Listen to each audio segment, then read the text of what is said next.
오늘은 마태복음 4장 12절부터 17절까지를 본문으로 해서 참된 빛이 되신 예수 그리스도라는 제목으로 하나님 말씀을 증거하겠습니다. 예수님께서는 성령님께 이끌려서 광야로 나가심으로 말미암아 마귀의 시험을 받으셨습니다. 이 사건은 예수님께서 이 땅에 오신 목적이 무엇인지를 분명히 보여주는 것이었지요.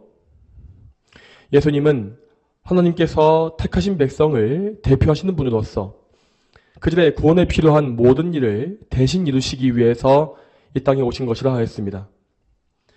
그러므로 그분은 그분의 백성을 대신해서 대표해서 하나님의 말씀에 대신 순종하셔야 했고, 또한 그 백성을 모두 노예로 삼겨 있었던 마귀를 이기셔야만 했습니다. 이 조건들을 성취하시기 위하여 예수님은 마귀의 모든 시험을 당당히 이기셨으며, 또한 그의 유혹에 넘어가지 않고 하나님의 모든 계명에 철저히 순종하신 것입니다. 이처럼 예수님은 하나님의 뜻과 계획에 따라서 우리를 위한 그리스도로서의 사역을 시작하셨습니다. 자, 그런데 이 마태복음에는 예수님의 이 초기 사역에 대한 몇 가지 내용이 빠져 있는 것을 볼 수 있습니다. 이 마태복음을 비롯해서 이 누가, 마가, 이 공관복음에는 이 말씀이 동일하게 빠져 있습니다. 이 초기 사역에 대한 내용들은 이 요한복음에 다 나와 있죠. 자, 예수님은 이 시험 받으신 이후에 다시 요한이 사역하고 있었던 요단강가에 돌아오셨고, 그곳에서 첫 번째 제자들을 만나십니다. 그리고 나서 그분은 이스라엘 북쪽의 갈릴리와 남쪽의 유대 지역을 오가시면서 여러 가지 사역을 행하십니다. 자, 갈릴리 가나에서 물로 포도주를 만드신 일과 성전에 1차로 들어가심으로 말미암아 이 장사하는 자들을 내쫓으신 일, 그리고 바리새인 니고데모에게 복음을 설명하신 일 등이 바로 다 이 시기에 일어난 것입니다. 자, 즉 예수님은 이미 이 초기에 몇 개월 동안에 이 놀라운 이적을 행하시는 선지자이자 랍비로 이름을 알리시는 것이죠. 그리고 예수님의 초기 1년의 사역이 진행되어지는 동안에 그때에도 세례 요한은 여전히 자기의 사역을 행하면서 예수님을 지원하고 있었습니다. 그는 계속해서 사람들에게 회개를 선포하고 세례를 주었습니다. 그리고 그들에게 저기 계신 저분 예수 그리스도께 가야 한다고 계속 말했죠. 그런데 그의 사역은 그 시기에 계속해서 수락의 길을 걷게 되었습니다. 이처럼 요한이 수락했던 것은 그가 어떤 죄를 지었거나 불성실해졌기 때문이 아니었습니다. 그는 하나님께서 맡기신 모든 소명을 다해가고 있었기 때문에 그 자리에서 천천히 물러가는 길을 갔던 것입니다. 세례 요한의 소명은 하나님의 아들 예수 그리스도의 길을 준비하는 것이었습니다. 그는 정말로 그 일에 충성을 다했고 백성들을 영적으로 각성시킴으로 말미암아 자기의 역할을 완수했습니다. 그리고 그가 전파했던 예수님께서 그분의 사역을 본격적으로 시작하시게 되자 이제 요한은 예수님께 길을 내어드리고 그분의 사역이 이루어져 가는 것을 기쁘게 바라보았습니다. 그런데 이 세례 요한의 제자들 중에 일부는 자기 스승의 행동을 이해하지 못했습니다. 그리고 그들은 예수님을 자기 스승의 경쟁자와 같이 생각했습니다. 그래서 그들은 걱정스러운 목소리로 자, 저 백성들이 모두 저분에게 가고 있습니다 라고 말했죠. 그렇지만 요한은 자기가 그리스도가 아님을 다시금 말하면서 자기의 제자들 역시 그들 역시 이제 요한이 아니라 예수 그리스도를 증언해야 한다, 그분을 따라야 한다 라고 말합니다. 그리고 그는 마지막으로 이러한 말을 남깁니다. 요한복음 3장 29절과 30절 말씀에 이렇게 되어 있습니다. 신부를 얻는 자는 신랑이지만 신랑의 친구는 서서 신랑의 음성을 듣고 크게 기뻐하니 나는 이러한 기쁨이 충만하다. 그분은 흥하여야 하고 나는 쇠하여야 한다. 이 말씀과 같이 요한은 정말로 예수님께서 흥하시는 것을 기뻐했고 자기의 소명이 다하는 것을 조금도 아쉬워하지 않았습니다. 그는 참된 성도이자 하나님의 참된 일꾼이었으며 또한 성령 충만한 사람으로서 주님께만 온전히 충성한 것입니다. 그리고 그는 얼마 후에 헤롯 안디바의 군사들에게 체포되어서 감옥에 갇혔고 거기에서 그의 모든 갈 길을 다 가게 되었습니다. 자, 오늘 우리가 살펴본 이 본문은 바로 요한이 체포된 그 시점에서 시작되는 것입니다. 먼저 오늘 본문의 12절을 보겠습니다. 12절 말씀에 예수께서 요한이 잡혔다는 말을 들으시고 갈릴리로 떠나가셨다가, 예수님께서는 세례 요한이 체포되기까지 몇 개월간 초기의 사역을 진행하고 계셨습니다. 이미 그분은 그때부터 많은 백성에게 알려주셨지만 우리가 알고 있는 대부분의 사역들은 아직까지 남아있는 그 3년간에 더 많이 남아있었지요. 예수님은 요한의 체포 직후에 갈릴리로 이동하셨으며 이후에 갈릴리를 중심으로 해서 가장 왕성한 사역을 행하십니다. 자, 그런데 이 모든 사역들은 다 하나님 아버지의 계획에 따라서 이루어진 것입니다. 여러분 잘 생각해 보시기 바랍니다. 만일 예수님의 공생의 사역이 왕성하게 벌어지는 중에 세례 요한 역시 계속해서 활동했다면 어떻게 되었겠습니까? 그랬다면 분명히 이스라엘 백성들은 예수파와 요한파로 나뉘어지고 말았을 것입니다. 그렇지만 하나님은 그러한 일들을 허락지 아니하시고 예수님의 공생의 사역이 순조롭게 계획대로 진행될 수 있게 섭리하십니다. 계속해서 13절을 보게 되면 13절의 맨 첫 번째 부분에 나사렛을 떠나라는 말씀이 나와 있습니다. 이 부분은 본문에서 아주 짧게 나와 있지만 예수님께서 나사렛을 떠나시게 된 그 사건에는 분명한 이유가 있었습니다. 여러분도 아시는 바와 같이 예수님은 요셉과 마리아와 함께 이 나사렛 마을에서 거의 25년간을 사셨습니다. 예수님이 처음 태어나신 곳은 유대 베들레헴이었지만 사실상 그분의 고향은 이 나사렛이었죠. 그래서 예수님께서 사역을 하시기에 가장 친숙하고 편리한 곳은 바로 그 고향 동네인 나사렛이었습니다. 그럼에도 불구하고 그분께서 그 마을을 떠나신 이유는 그곳의 백성들이 예수님을 배척했기 때문이었습니다. 누가복음 4장 16절 이하를 보게 되면 예수님께서 나사렛의 회당에 들어가셨을 때에 벌어진 일이 나와 있습니다. 그때 예수님은 이미 이스라엘 전 지역에 널리 알려진 분이었기 때문에 안식일에 나사렛의 회당에 들어가서 말씀을 설교하셨습니다. 왜냐하면 그 당시에 유대인 회당에서는 안식일마다 랍비들에게 설교를 듣는 것이 일반적인 일이었기 때문입니다. 그날 예수님은 이사야서에 나와 있는 예수님 당신에 대한 예언을 읽으시고 그 예언이 지금 너희가 보고 있는 이 앞에서 성취되었다라고 말씀하십니다. 즉 그분은 자신의 고향 마을 사람들 앞에서 자기가 메시아라고 선포하신 것입니다. 그러나 나사렛 사람들은 그 말씀을 믿으려고 하지 않았죠. 그들은 예수님의 어린 시절부터 그분을 미리 알고 있었고 또한 예수님의 가족이 누구인지도 다 알고 있었습니다. 그래서 그들은 예수님을 자기들과 똑같은 사람이라고 생각하기 때문에 그분을 메시아라고 인정하기가 싫었던 것입니다. 이에 예수님께서 그들의 불신앙과 악함을 책망하시자 그들은 화가 나서 예수님을 절벽으로 끌고 가서 떨어뜨려 죽이려고 했습니다. 그러나 그때 예수님은 그들의 모든 분노를 뚫고 그들의 한가운데를 지나서 떠나가셨다라고 나와 있지요. 자, 이것은 예수님께서 일으키신 기적 가운데 하나였습니다. 하나님께서는 예수님의 사역 기간을 정확히 정해 놓으셨으며 그 사역의 기간이 끝나기까지는 아무도 그분을 건드리거나 방해할 수 없었습니다. 나중에 예수님께서 대제사장들에게 잡히시고 죽임당하신 그것은 그분이 자신을 내어주셨기 때문에 자신의 생명을 허락해 주셨기 때문에 가능한 일이었습니다. 아무튼 이러한 일련의 사건으로 인하여서 나사렛 백성들은 예수님께로부터 아무런 은혜를 얻지 못하였습니다. 그들은 자기의 불신앙과 교만 때문에 예수님을 가까이 모실 수 있는 이런 엄청난 기회를 빼앗긴 것입니다. 그래야 예수님은 갈릴리 호숫가에 있는 가버나움으로 가셨다라고 되어 있습니다. 이 나사렛이 아주 작은 시골 마을이었던 것과 다르게 이 가버나움은 갈릴리의 중심 도시로서 무역과 어업이 발달한 큰 도시였습니다. 또한 이곳은 예수님의 제자인 베드로와 안드레, 야고보와 요한의 고향이기도 했습니다.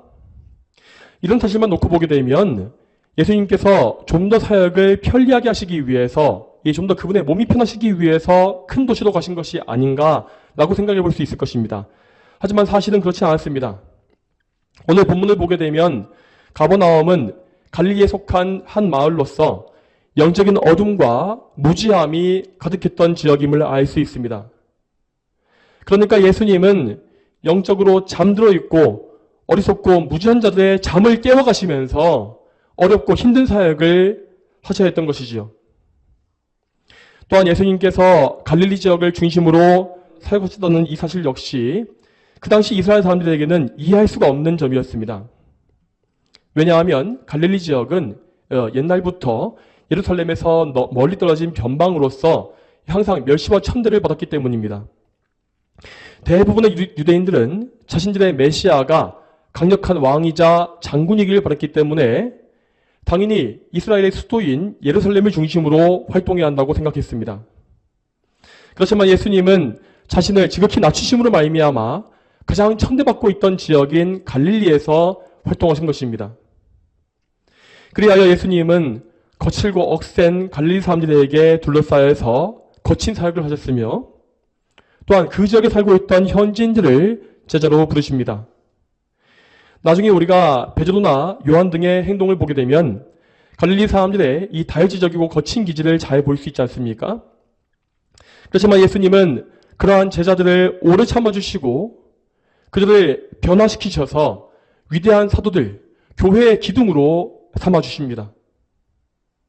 이처럼 예수님은 좋은 환경에서 교양 있는 지식인들과 부자들에게 둘러싸여서 편안한 사역을 하신 것이 아닙니다.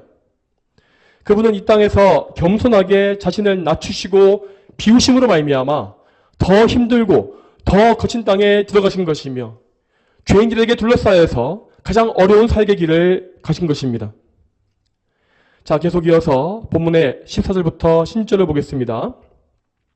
여기에서 마태는 예수님의 갈릴리 사역이 구약 예언의 성취였다는 사실을 말해주고 있습니다. 자, 여러분, 우리가 이 복음서의 말씀을 잘 보게 되면 예수님께서 구약 성경의 말씀을 성취하셨다는 말씀이 정말로 많이 나옵니다. 특히 오늘 본문과 같은 곳에서는 예수님께서 행동하신 목적 자체가 말씀을 성취하기 위함이었다라고 되어 있지 않습니까? 다시 말해서 예수님은 어떻게 살다 보니까 우연히 말씀을 성취하신 것이 아닙니다. 그분은 항상 말씀을 미리 염두에 두고서 하나님의 뜻이 무엇이고 구약 성경의 예언이 무엇인지를 생각하시면서 그 말씀을 성취하기 위하여서 하루하루 매 순간을 사신 것입니다. 이러한 말씀 성취의 삶은 예수님의 십자가 고난과 죽으심과 그리고 부활과 승천까지 계속해서 이어집니다. 특히 놀라운 점은 예수님께서 십자가에 달려 고통을 받으신 그때에도 계속해서 말씀을 성취하신 그러한 사실입니다. 요한복음 19장 28절을 보면 이런 말씀이 나와 있습니다. 요한복음 19장 28절 제가 읽겠습니다. 자, 이 말씀 후에 예수께서 모든 것이 이미 이루어졌음을 아시고 성경이 이루어지게 하시려고 말씀하시기를 내가 목마르다 라고 하셨다. 예수님께서 목마르다고 말씀하시자 로마 군병들은 신포도주를 해면에 적셔서 예수님의 입에 대었다고 했습니다. 이 사건은 시편 69편 21절을 성취한 것이었죠. 자, 그 말씀은 이렇게 나와 있습니다. 그들이 음식 대신 독을 주고 내가 목마를 때에 식초를 마시게 했습니다. 이뿐만 아니라 예수님께서 나의 하나님 어찌하여 나를 부르셨습니까? 라고 하신 말씀 역시 시편 22편 1절의 말씀을 그대로 외치신 것이었습니다. 이러한 모든 사실은 예수님께서 죽음의 고통과 무서운 진노 속에서조차도 하나님의 말씀을 생각하고 계셨다는 사실을 보여줍니다. 예수님은 아버지 하나님과 동등하신 하나님이시지만 이 땅에서 자신을 낮추심으로 말미암아 아버지의 말씀에 온전히 순종하셨습니다. 우리의 첫 조상 첫사람 아담은 하나님 말씀에 순종하는 것을 실패했습니다. 그렇지만 예수님은 마지막 아담으로서 이러한 완전한 순종에 성공하신 것입니다. 예수님은 그 어떤 고난과 어려움 속에서도 하나님의 계명에 복종하시고 그분의 모든 말씀을 이루어내셨습니다. 예수님의 이러한 순종의 자세는 요한복음 4장 34절에 가장 잘 나와 있습니다. 자, 이 말씀 같이 읽어보겠습니다. 요한복음 4장 34절입니다. 예수께서 그들에게 말씀하셨다. 나의 양식은 나를 보내신 분의 뜻을 행하고 그분의 일을 완성하는 것이다. 아멘. 예수님의 이 말씀은 결코 거짓말이 아니었습니다. 정말로 예수님은 평생에 하나님의 계획을 이루기 위해서 마음과 목숨과 뜻을 다하신 분입니다. 그분은 바쁜 사역 때문에 식사를 하지 못하실 때가 많았고 편안한 잠자리를 얻지 못하실 때도 정말 많았습니다. 그러나 예수님은 아버지의 뜻을 행하시는 것을 가장 즐거워하셨기 때문에 그러한 악조건 속에서도 언제나 감사와 기쁨을 잃지 않으신 것입니다. 그러면 예수님께서는 오늘 본문에서 어떤 말씀을 성취하신 것일까요? 오늘 본문을 보게 되면 예수님께서 이사야 선지자의 말씀, 계시를 성취하셨다고 말하고 있습니다. 그 말씀은 이것입니다. 15절과 16절에 스불론 땅과 납달리 땅, 해변길, 요단강 건너편, 이방질의 갈릴리, 어둠에 앉아있는 백성이 큰 빛을 보았고 죽음의 땅과 그늘에 앉아있는 자들에게 빛이 비추었다. 아멘. 이 말씀은 이사야서 9장 1절과 2절의 말씀을 약간 변형하여서 인용한 것입니다.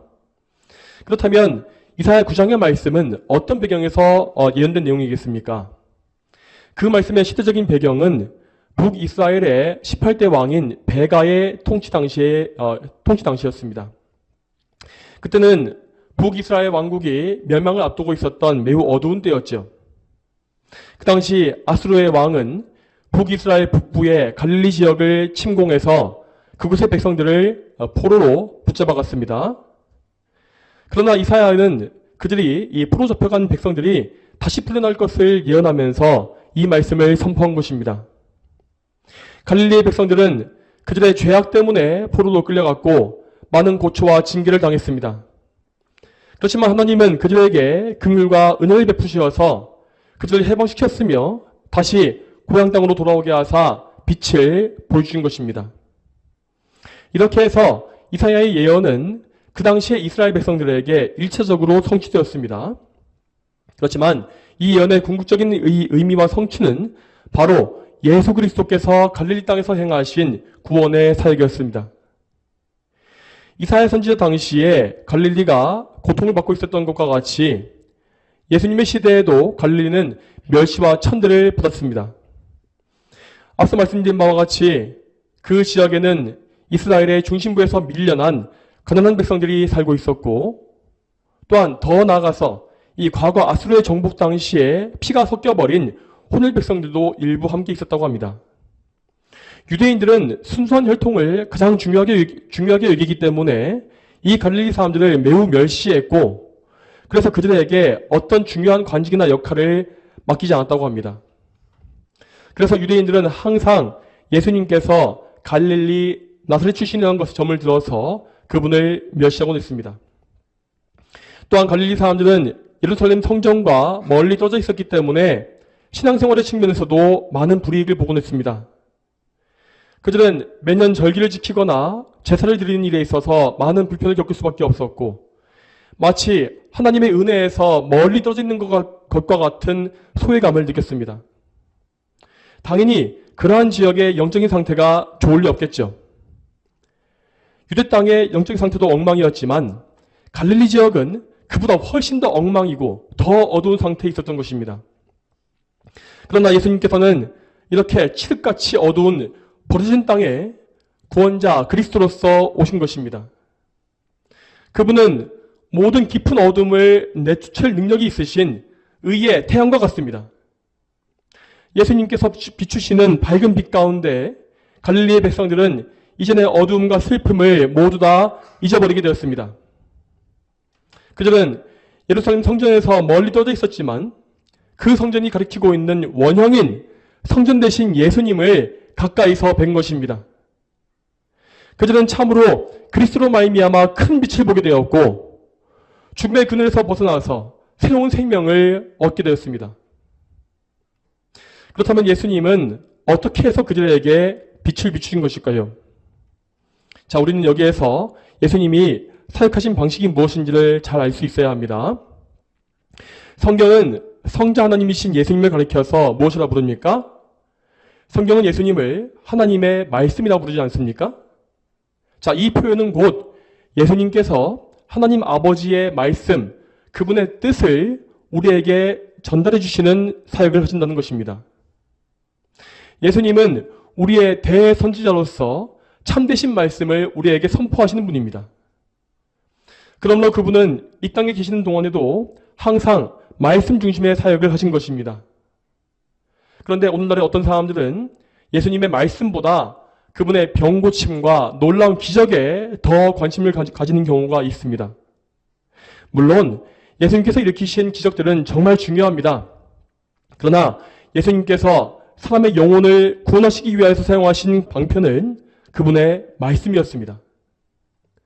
그분은 복음 선포를 통해서 사람들을 자신에게 부르셨고 그 부름받은 백성이 회개할 때에 그들의 죄를 용서해 주셨습니다.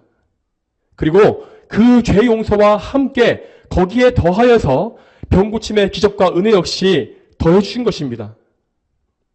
물론 예수님께 나온 사람 중에는 죄 용서와 구원은 받지 못한 채로 병고침만 받은 사람이 많이 있었습니다. 여러분, 그렇지만 영원한 구원과 생명을 얻지 못한 상태에서 육체만 건강해진다 한들 무슨 소용이 있겠습니까? 구원 사역의 중심은 항상 말씀입니다. 모든 사람은, 모든 죄인은 예수님께서 선포하시는 복음의 말씀을 들어야 하고 그 말씀을 통해 예수님을 믿어야 합니다. 이렇게 말씀을 통하여서 말씀을 듣고 믿음으로 말미암아 구원받은 사람만이 새 사람이 되어서 주님을 따르는 거룩한 성도가 다 될 수 있는 것입니다. 자, 이렇게 예수님의 사역의 중심이 말씀이 있었다고 한다면 그러면 그분이 행하신 기적은 무슨 역할이 있었겠습니까? 우선 예수님께서 행하신 기적들은 그분께서 하나님이시라는 사실을 보여주는 증거였습니다. 예수님은 우리를 구원하기 위하여서 이 땅에 내려오신 하나님이십니다. 그러나 하나님이신 예수님의 영광은 그분의 육신의 장막에 그 초라한 겉모습에 잠시 가리워져 있었죠. 그러므로 만일 예수님께서 당신의 영광을 이 기적으로서 보여주지 않으셨다면 우리는 결코 그분이 하나님이시라는 사실을 믿지 못했을 것입니다. 그렇지만 그분은 도저히 인간이 행할 수 없는 놀라운 기적을 수도 없이 많이 행하셨습니다. 예수님께서 수많은 병자를 고치신 사실은 그분이 바로 우리 사람을 창조하신 하나님이심을 증거합니다. 또한 예수님께서 물로 포도주를 만드신 것과 오병이어의 기적을 일으키신 이 사실은 그분이 이 세상의 질서를 창조하신 창조주 하나님이심을 증거합니다. 또한 예수님께서 죽은 자를 살리신 이 기적은 그분이야말로 사람의 삶과 죽음을 결정하시는 하나님이심을 분명하게 선포하는 것입니다. 그러므로 우리는 복음서에서 예수님의 기적을 볼 때에 그분의 하나님 되심을 믿고 그분 앞에 겸손히 엎드려야 하는 것입니다. 우리는 저 은사주의자들 같이 예수님의 기적을 흉내내려고 해서는 안 될 것입니다. 자, 그러한 기적은 오직 예수님과 사도들에게만 허락된 일이었습니다. 먼저 예수님은 하나님이시기 때문에 기적을 행하신 것이고 또한 그분의 사도들은 예수님께 직접 성령의 능력을 받아서 이 땅에 교회를 세우기 위한 목적으로 단기간 동안만 기적을 행한 것입니다. 사도들 이후에 교회에는 더 이상 이적과 기사가 필요하지 않았고 실제로 그 기적 역시 다 끊어지게 되었습니다. 물론 지금 이 시대에도 하나님은 초자연적인 치유와 모든 놀라운 섭리를 행하고 계십니다. 그리고 그것을 행하실 수 있습니다. 그렇지만 그러한 기적은 어떤 특정한 사람이 능력을 받고 직접 행할 수가 없는 것이죠. 또한 여러분, 예수님의 기적은 그분께서 우리의 죄의 짐을 짊어지신 분임을 보여주고 있습니다. 우리 모두는 아담의 범죄 이래로 정말로 많은 무거운 짐을 지고 살고 있습니다. 먼저 우리는 연약한 육신 때문에 질병의 짐을 짊어지고 있습니다. 그리고 우리는 생계를 위해서 힘겹게 일해야만 하는 무거운 짐 역시 지고 있지요. 그러므로 예수님은 당신의 기적을 통해서 그분께서 우리의 짐을 대신 지시는 하나님이심을 보여주신 것입니다. 비록 우리는 우리의 죄 때문에 이 모든 짐을 지고 있는 것이지만 예수님은 그런 우리를 멸시치 아니하시고 불쌍히 여기사 우리의 짐을 가져가 주십니다. 그러므로 여러분 중에 육신의 질병을 가지신 분들은 그 모든 무거운 짐을 예수 그리스도께 기도로 아뢰고 맡겨드리십시오. 그러면 예수님은 그 짐을 대신 져주실 것입니다. 물론 하나님은 여러분의 연단을 위하여서 잠시간 여러분에게 질병을 남겨두실 수도 있습니다. 그러나 믿음으로 예수님과 동행한다면 여러분이 지고 있는 그 육신의 짐은 훨씬 더 가벼워질 것이고 여러분을 억누르지 못할 것입니다. 여러분은 질병을 지고 있을 동안에도 오히려 즐거운 마음을 가지고 하나님을 찬송할 수 있을 것이고 여러분을 훈련하시고 또 여러분을 책임져 주시는 하나님의 손길에 감사와 찬송을 올릴 수가 있을 것입니다. 자, 또한 여러분께서 생활의 염려와 생계의 짐에 억눌려 계신다면 그 짐 역시 예수님께 맡기시기 바랍니다. 예수님은 참으로 이 세상을 창조하신 분이시고 또한 세상을 모두 소유하시고 통치하시는 가장 큰 왕이십니다. 그렇기 때문에 그분께서 원하신다면 얼마든지 여러분에게 이 세상의 모든 보화를 다 끌어다가 다 안겨주실 수가 있습니다. 그러나 그분께서 그렇게 하지 않으시는 이유는 여러분을 사랑하시기 때문입니다. 만일 우리에게 주님께서 엄청난 부유함을 갑자기 주신다면 우리는 반드시 예수님을 떠날 것입니다. 우리는 그렇지 않을 것이라고 말하지만 우리의 본성은 원래 그러합니다. 여러분, 예수님은 우리가 이 세상에 썩어질 보화가 아니라 삼위일체 하나님으로 인하여서 만족하기를 바라고 계십니다. 왜냐하면 하나님 안에, 그분 안에만 이 세상의 보화와 모든 부귀 영화가 비교할 수 없는 무한한 부유함이 있기 때문입니다. 우리가 참으로 하나님 안에서 그 부유함을 발견한다면 우리는 오히려 이 땅의 모든 물질을 다 팔아서라도 그 영원한 부유함을 얻기 위해서 힘쓸 것입니다. 여러분, 다시 말씀드리지만 참으로 우리는 하나님께서 참으로 우리의 삶의 짐을 지시며 우리에게 모든 것을 공급하시는 분이심을 믿어야 합니다. 참으로 하나님은 우리의 아버지로서 우리에게 필요한 모든 것을 다 알고 계십니다. 이 사실들을 믿으시고 여러분이 가지고 계신 모든 짐을 그 어떤 것이라 할지라도 다 예수님께 맡겨버리시길 바랍니다. 이제 다음으로 예수님께서 선포하신 말씀이 무엇이었는지를 살펴보겠습니다. 우리는 방금 전에 예수님의 사역이 말씀을 중심으로 해서 이루어진 사실을 들었습니다. 그러면 예수님께서 갈릴리 지역에서 선포하신 말씀은 무엇이었겠습니까? 17절을 보겠습니다.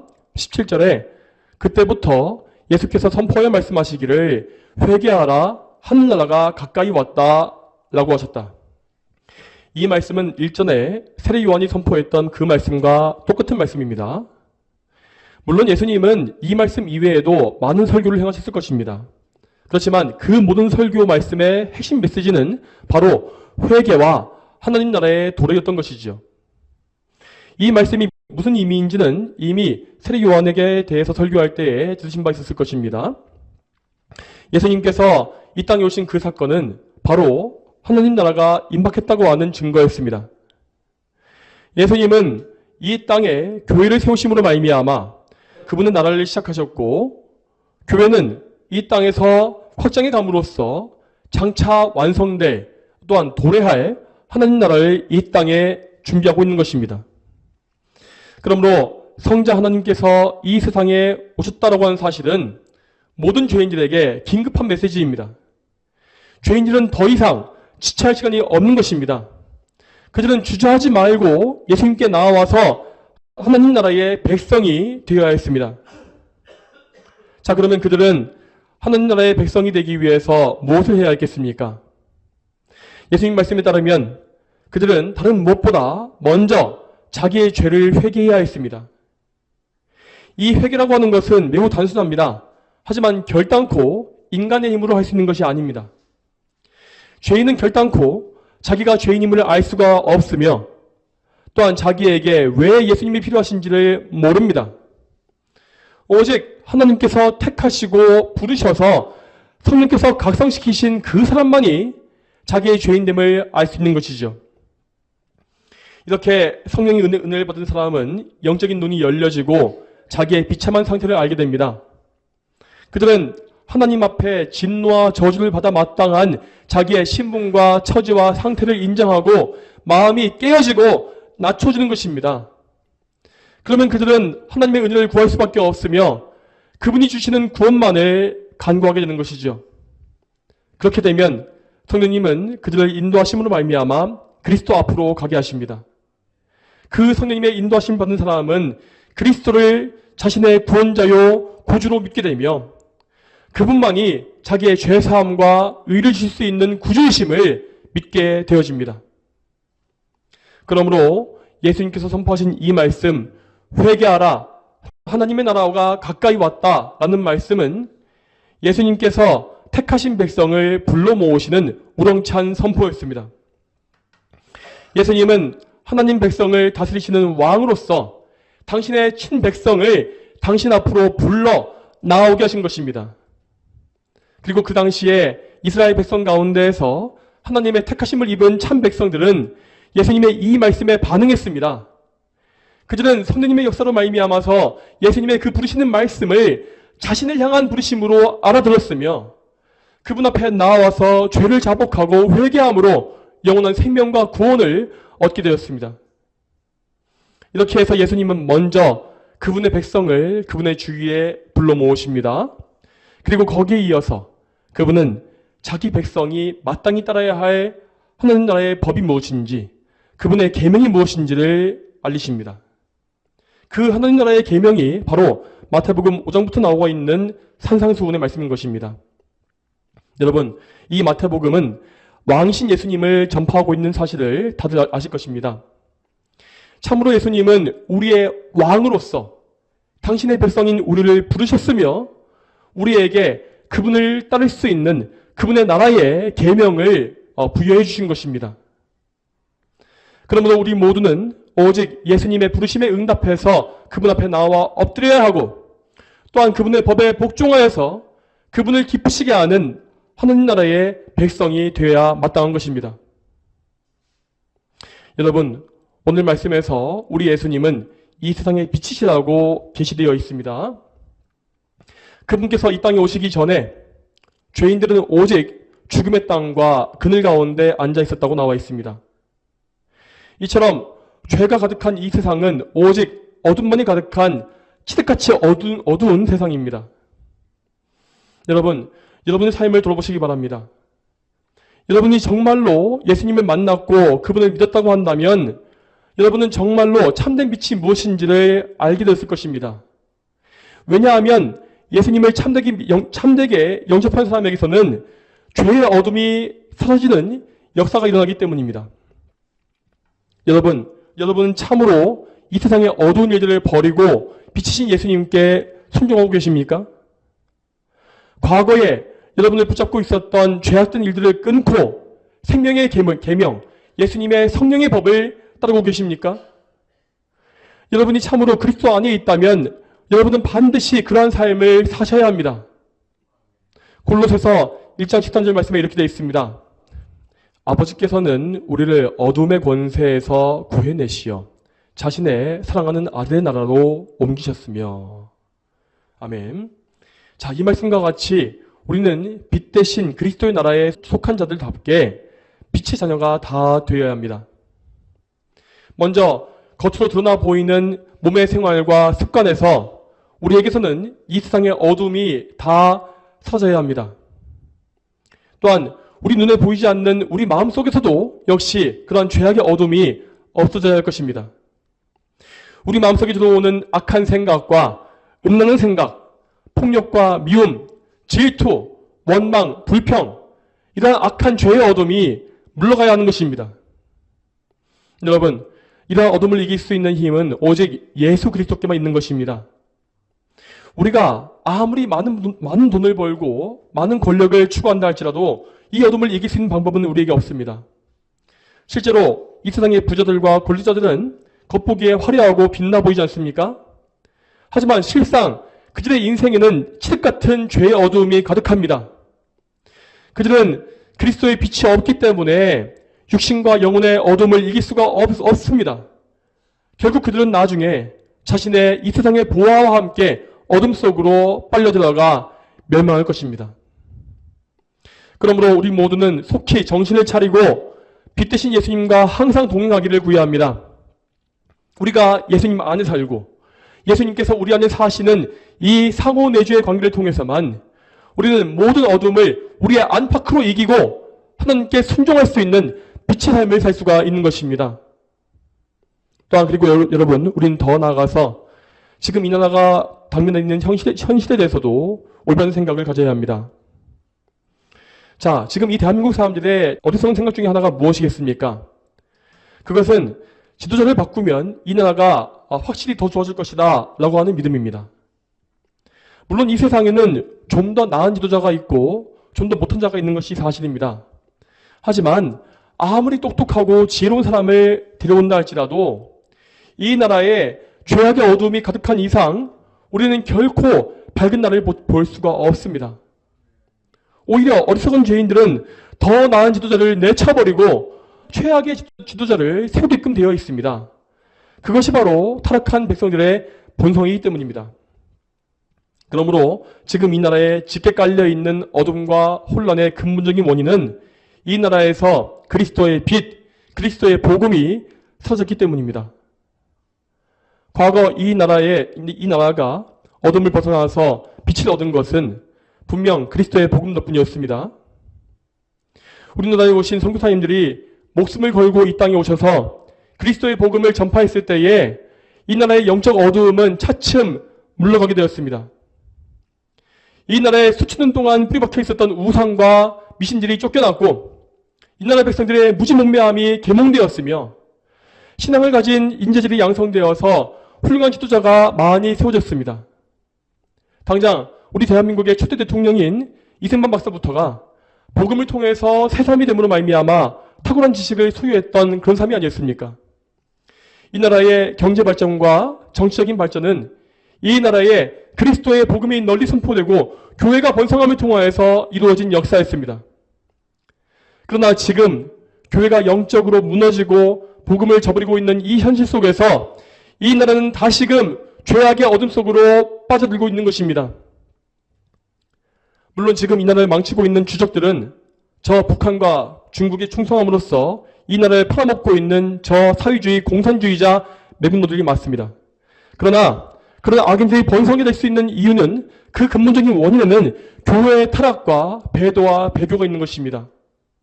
여러분, 그러므로 우리는 다시금 깨어서 이 나라의 교회에 그리스도의 복음이 회복되도록 눈물로 기도해야 합니다. 이제까지 이것을 위해서 기도하지 않으신 분들이 계신다면 지금이라도 깨어서 정신을 차리고 기도하시기 바랍니다. 지금 이 순간에 기도하지 아니하면 우리에게는 정말로 미래가 없습니다. 하나님께 긍휼을 간구하시되 먼저 우리의 죄사함과 의가 되시는 예수 그리스도의 공로에 의해서 그 긍휼을 간구하시기 바랍니다. 우리를 불쌍히 여기시고 진노 중에라도 긍휼을 잊지 말아달라고, 또한 우리를 치실 때에도 다시 싸매달라고 그분께 간절히 구하십시오. 지금 하나님은 이 나라를 징계하심과 동시에 우리 교회들을 저울로 바라보고 계신 것입니다. 그분께서 지금 찾고 계시는 교회는 이 위기의 상황 속에서 다시금 깨어나서 올바른 말씀을 회복하고 말씀을 선포하는 그런 교회입니다. 또한 그 선포되어진 참된 말씀을 기초로 해서 간절하고 올바른 하나님의 뜻에 맞는 기도를 하는 그 교회를 하나님은 찾고 계신 것입니다. 그러므로 사랑하는 기도와 말씀교회 성도들 여러분, 그리고 이 설교를 들으시는 모든 성도 여러분, 깨어나십시오.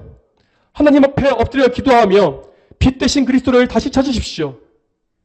이제까지 모든 시대에 참된 성도는 늘 소수였습니다. 그러나 그 소수의 성도들이 깨어나서 기도할 때에 하나님은 항상 그 소수의 백성들을 통해서 구원의 은혜를 그들의 땅에 베풀어 주셨습니다. 저와 여러분이 기도와 말씀을 통하여서 이 세상의 어둠과 싸우고 빛 대신 예수님 안에서 모든 어둠을 이겨내는 그런 거룩한 성도들, 거룩한 용사가 다 되기를 축복합니다. 다 함께 기도하겠습니다. 거룩하신 아버지 하나님, 오늘도 마태복음의 말씀을 통하여서 예수님께서 누구신지를 우리에게 분명히 보여주심에 참으로 감사드립니다. 참으로 저희가 이 복음서의 계시를 볼 때에 우리 예수님이 얼마나 놀라우신 구원자이신지를 더 깊이 알게 되며 그 깊어져가는 지식을 통해서 참으로 하나님께 찬송과 감사를 올립니다. 아버지와 저희가 이것을 통하여서 그저 머리만 크지는 것이 아니라 정말로 하나님을 알아가는 인격적인 지식이 함께 자라가서 정말로 저희가 저희의 지, 정의, 전인격을 다해서 하나님을 사랑하고 또한 순종하는 그러한 주님의 참 백성이 다 되게 해주시기를 간절히 소망합니다. 주여, 또한 저희는 지금 하나님 나라가 가까이 오고 있는 그런 만세를 살고 있습니다. 주여, 이때 저희가 영적으로 깨어서 시대를 분별하며 이 땅을 위해서 기도하고 대신 회개하는 그러한 눈물의 기도자가 다 되길 원합니다. 우리의 예배가 더욱더 온전해지게 하시고 우리의 말씀과 기도의 삶이 더욱더 온전해지게 하셔서 참으로 우리 모두에게 성령께서 하나님을 사랑하는 특심을 주시사 우리가 하나님을 이때에 더욱더 찾고 구하며 기쁘시게 하는 그런 거룩한 하나님의 백성이 다 될 수 있도록 인도해 주시옵소서. 감사드리며 예수님의 이름으로 기도 올립니다. 아멘.